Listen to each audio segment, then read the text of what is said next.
Valve unexpectedly had two big milestones recently, and they're not getting talked about enough. One of those is game recording, and the other is that controversial Hori controller. I think I know why these are not being talked about enough, but I guess it's also possible that these two things are a bigger deal to me than to everyone else. I'm curious to know what you think, but I hope to try to persuade you that these are actually really big moments for Valve. Oh, and I did a live podcast, guys. It was so much fun, and I even got my hands on a new button set for the Steam Deck. I want to tell you a little bit about the whole event at the end of this video, but let's go ahead and get started with that first big milestone for Valve. Of course, don't forget to leave a like and a sub on my way to 100K. The first milestone new feature from Valve is, of course, game recording. Valve did a surprise launch of this game recording into the Steam beta client. They gave a really detailed page explaining all the awesome little ways that this feature goes above and beyond the average game recording functionality, and they announced that game recording is deck verified, meaning that it works great on the Steam Deck. This, to me, is a landmark occasion for Valve, but there seem to be a bunch of people that feel like this is just not that big of a deal. When I made a video 4 weeks ago saying that this was coming, I titled that video "Steam Deck is getting a critical feature," and there were several people that essentially told me I was trying to gas it up and that this new feature was just not that important. No, really, these are just a few of the comments I received acting like this feature was not a big deal. And hey, to be honest, that's on me, because I assumed everyone would find this to be an amazing new piece of functionality, but I probably didn't do a good job of explaining why this feature was head and shoulders above other game recording functionality, why it's so awesome, and I have to say it even exceeded my expectation. So I'm here to right my wrong, and I'm gonna give my thought process as to why this actually is a big deal. First, my favorite thing about Steam's version of game recording is the timeline markers. This is something that doesn't exist on any other console or platform, but it makes it easy to find important moments like when you get a Steam achievement or you take a screenshot. Valve put a lot of thought into this, and I suspect other platforms are going to borrow this functionality too. But even aside from that, the reason I find this to be such a milestone moment for Valve is because the sharing of these game recording clips is going to cost Valve a significant amount of money, and they are still not charging for online. If you want to share game capture on Xbox, it looks like you do need at least Xbox Game Pass Core, which is going to run you about $60 a year. The situation is much better on PlayStation, where you can access any of your captures from the last 2 weeks from within the PS app on your phone, and from there you can save it locally or share it on your socials, all without needing a subscription to PlayStation Plus. Likewise, it's pretty cool that Valve allows you to upload large clips to their servers at no cost, except of course the fee that they already collect from the sales of games on their stores. In addition to that, this is a very feature-rich implementation of game recording, so let's get into the details. First of all, it's important to note that this is still in beta, so you may experience some stuff that doesn't work or works awkwardly. For example, it appeared that some games didn't record properly at all and just had a black screen. Also, this game recording feature seems intended for the gameplay window only, at least on Steam Deck, meaning that it's not going to record your Steam menu interactions, which could have been helpful, for example, for showcasing Steam input configurations. All of that said, you can opt into it by selecting the beta channel in your system settings. Once you enable that, and after a restart, you should have a new tab in your settings menu called Game Recording. By default, game recording will be off, which is a very sensible default, though Valve thankfully notes that game recording minimizes CPU usage by using the dedicated video encoding hardware of your AMD or NVIDIA GPUs. Then there are two more options. The first is record in background. This will automatically keep the last 2 hours of gameplay recording on your drive at all times. So for example, if you choose the high quality, that amounts to 10.8 gigabytes of disk space on your Steam Deck storage that will be occupied just to have this feature enabled. Personally, I don't mind sparing the gigs. I am a little concerned about the wear and tear on my SSD, but this is the setting I'm going to choose to use nonetheless. The final option is to record on demand. With a keyboard, you can press Ctrl plus F11 to start a recording, and then the same shortcut to stop the recording. On the Steam Deck, you hold the Steam button and press A to do the same. For both of these options, there are some additional settings. You can set the recording quality from lowest to highest, with 12 megabits per second being the default. There's also a toggle for hardware accelerated recording, with this also being on by default. Finally, there's an option for what audio to record, but as of now, this option is set to all system audio and it cannot be modified whatsoever. That means that it will record game audio, voice chat, and other system audio all on the same channel. If you choose background recording, you'll have to save your own clips from here, but this part is easy. You just go into the media tab and you see the game recording that is currently in progress. From here, you have a couple of ways of scrubbing. You can press R2 or L2 to scrub forward or backward. You can use the skip buttons in the bottom left to skip to different markers, or you can use the 10-second jump buttons in the middle to move forward or backward 10 seconds. Overall, scrubbing across 2 hours of footage with a control pad still feels pretty awkward, but it is doable. The thing that makes this feature so good though, like I said, are the different timeline markers. These are markers that show up in your scrubbing timeline for a variety of reasons. The most common that you'll probably see are Steam achievements. Every time you unlock a new achievement, you get a new marker on your timeline that'll make it easy to find the point where you want to clip it up. Likewise, if you take a screenshot, that will also add a marker to your timeline. I found that one particularly helpful. You're supposed to be able to press Steam plus Y to add your own timeline marker in the middle of your play session. I say supposed to because this didn't work correctly for me on the Steam Deck. I would press the shortcut and it would even give me a notification toast on the bottom right, but when I went into the timeline, there were no markers there. While you're actually in the timeline, you can add your own user markers manually, but I was a little disappointed that the Steam shortcut wasn't working. Is it working for you? Let me know in the comments. Then there are timeline enhanced games. Those are games that decide to support this feature explicitly. These games are going to automatically add markers based on events that may happen in game, very similar to Steam achievements, but it can be for whatever the developer decides. In the example that Valve provides, it shows a timeline marker for the hero killing an Ember Spirit for 437 gold. Additionally, developers can provide even more metadata to the game recording, like your hero's class or their level or what quest they're currently on. The game can also let Steam know what game mode it's in, like lobby or menu or in-game, and those modes will show up differently in the timeline. Dota 2, CS2, and Left 4 Dead 2 were the only timeline enhanced games, but hopefully we'll see a lot more games support this in the future. I played a bit of Left 4 Dead 2 to see this in action, and I can see the exact moment that I was slimed by a boomer, so it's cool to see this actually in action.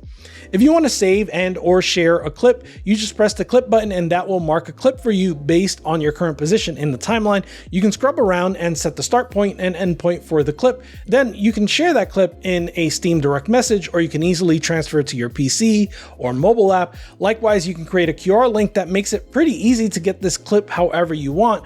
Finally, as I mentioned, even though this feature is deck verified, it's obviously not just a deck exclusive feature.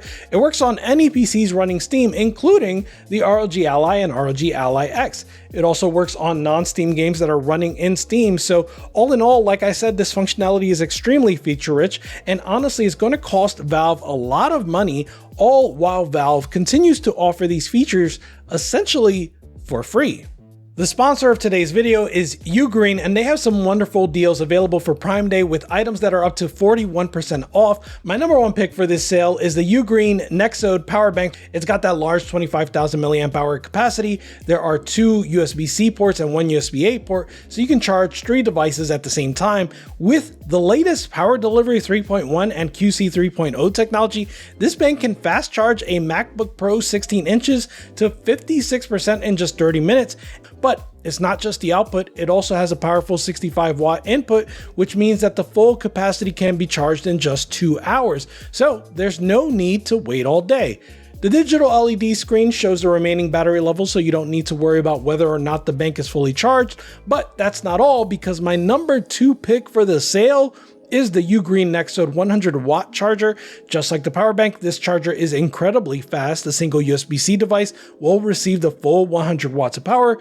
This means that a MacBook Air M2 can charge to 55% in less than 30 minutes. Additionally, it's a 4-in-1 multi-port charger, so it has 3 USB-C ports and 1 USB-A port for fast charging up to 4 devices at once. So make sure to check out these and more Ugreen Prime Day deals using my links in the description. Thanks to Ugreen for sponsoring this video. So the other milestone moment for Valve is one that I know I botched when it came to reporting it to you. You guys complained about the title, but that was just one symptom. There were a few things I messed up in that video, and it was something I couldn't fix by just changing the title. I didn't do a good job of explaining why, to me, this was such a special moment, so I want to fix that here and now. I am, of course, talking about this new controller from Hori. It is the very first Steam licensed controller, and there are a bunch of reasons to not be interested in this controller whatsoever, but there is at least one reason that I think every Steam Deck fan should be excited, and I'm not talking about the capacitive sticks, even though I do love those.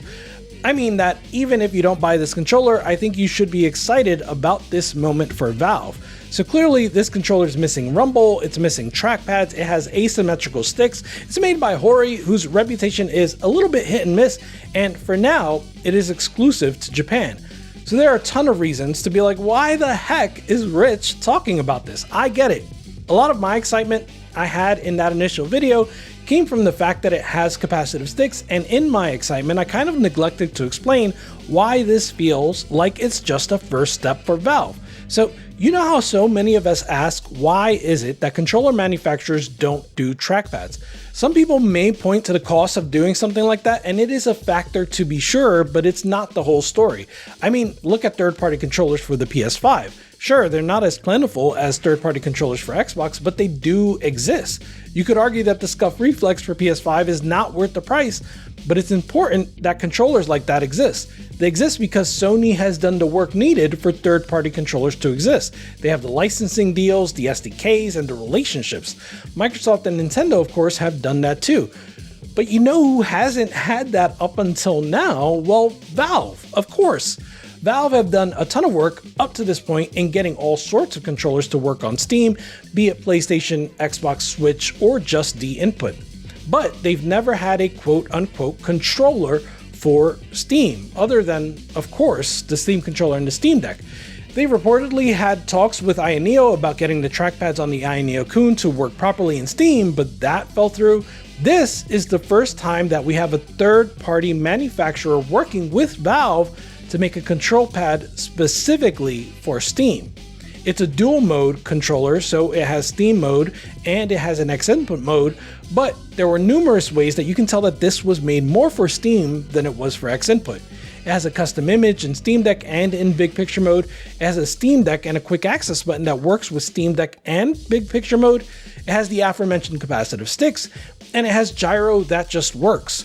Did you know that Xbox doesn't support gyro and Switch doesn't support analog triggers, so you either need a PlayStation controller or you can't have both of those features simultaneously? Well, this controller has them both because this is a controller made specifically for Steam.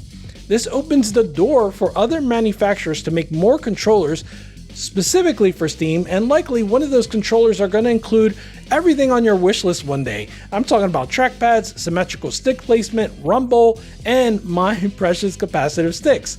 In Valve's recent post about controllers, they specifically said they worked with Hori's team to make the controller work well with Steam input.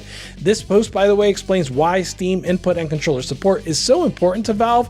This post opens by saying more players than ever are choosing to play Steam games with a controller, and we thought it would be a good time to share some stats about controller usage on Steam, along with an update about Steam input. And then they do give a few key stats. Number one, daily average controller use has tripled from about 5% to up to 15% of all Steam sessions since 2018.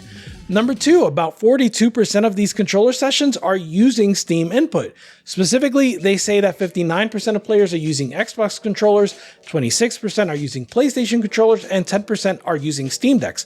So over half of the controller users are playing without trackpad and without gyro, and only 10% are getting to experience capacitive sticks.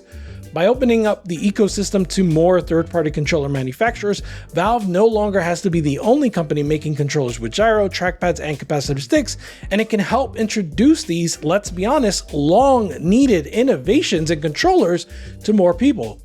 This is part of why I kind of refused to put the word Hori in the title of that initial video. This story in my mind is so much bigger than Hori, and I wanted to reach a broad audience because I think these innovations are genuinely very underrated in mainstream gaming. I can agree that it's selfish to want a broader audience for this, but I can't agree that it's for my own personal gain. I'm not looking to make money from a 7-minute video that reaches about 30,000 people. I made about $46.80 on that video. Not even enough to buy the controller. But I can't lie, my goal was to spread excitement to more than just a group of people that would click on a Hori controller video. No offense to those people, of course, but in the end, I failed, and that's all that really matters. Hopefully I did a better job in this segment on the subject of communicating my thoughts on this. Speaking of controllers, I need to tell you that when I went to Too Many Games in Pennsylvania last week, I went to the Deck Buttons booth and I was lucky enough to get a sample of the Gabe Boy Buttons. When I was first sent a really early sample of button mods from Deck Buttons, I did have a few complaints, specifically about the D-pad. I thought the D-pad was not always hitting the diagonals properly, and honestly it was really rough on the fingers compared to the stock D-pad, which has this ultra smooth glossy finish on it. But it's been a number of months since that initial set that I sampled, and now with those months of improvements, this set of buttons have addressed all of my complaints. The D-pad is softer and more accurate, but also the Steam and quick access buttons feel even more responsive now that I have this rounded protruding finish. I also like the face buttons where there's one pair that's convex and one pair that's concave, very reminiscent of the original Super Nintendo control pad in America. I personally could do without the nod to Gabe on the Steam button. Don't get me wrong, I like Gaben just fine, but I don't know, just not my style, I guess. This button set though, it's available for pre-order right now, and you should know that Deck Buttons usually are sold out pretty much immediately. So if you do in fact want one of these, you should absolutely pre-order. I do really like these and they now get a very high recommendation from me. So definitely something for you to keep an eye on if you're keen on button mods. Okay, so like I said, I was at Too Many Games last week. Me and the NerdNest crew did a live episode of our podcast. If you don't know, I do a podcast with Bill from NerdNest, Russ from Retro Game Core, and Carrie, aka The Fox. We were also joined by Bob Wolf of Wolf Den, and as usual, he is an absolute sweetheart.